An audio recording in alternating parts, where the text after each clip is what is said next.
everyone, welcome back to Sunny Live Show, and thank you so much guys for tuning in. Well guys, I'm back again with the Mzansi Celebrity Stories, and namhlanje guys sikhuluma ngomfoka Mpungose bakithi uKhuzani Mpungose ongumculi kaMaskandi, waziwa kakhulu ke ngokuba umculi kaMaskandi. Guys, sanda kushada uKhuzani, sanda kushaya nje nenkosazana lapha ke yomswati, inkosazana yakho umswati ukaMathenjwa mangaphosisi.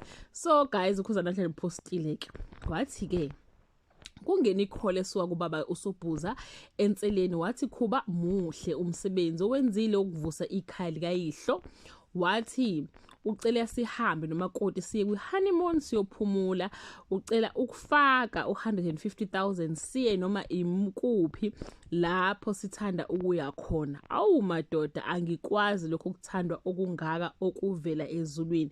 Ngiyabonga kakhulu uningibongise kuma comment bakithi, wathi isandla sendlula ikhanda saze sabusiseka emhlabeni. Uthando eningikhombise lona bekumele ngibhale incwadi, kusho ke uKhuzani.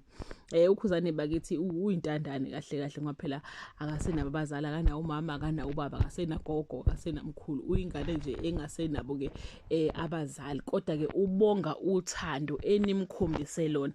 Ngizokhuluma guys ukuthi ngesikhathi ke uKhuzani ke ezosinelwa kwezinkoma ngaze ezingaki eziningi, abantu benikela ngokudla nangakho. Ngiyaqala yabona nje, ngiyaqala emlandweni, ngiyaqala ubona umuntu onikwa izinto eziningi kanje, namakhosi ahleze egcagcelwa kwenzeka imicimbi enjani njani.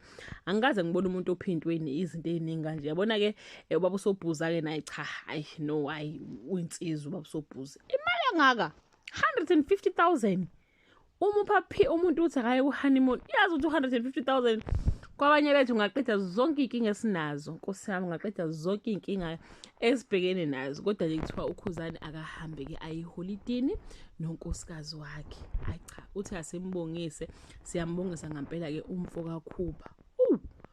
Imali engaka kusho ukuthi uKhuzani ngibona lapha kwi-account yakhe kusho ube no102 rand.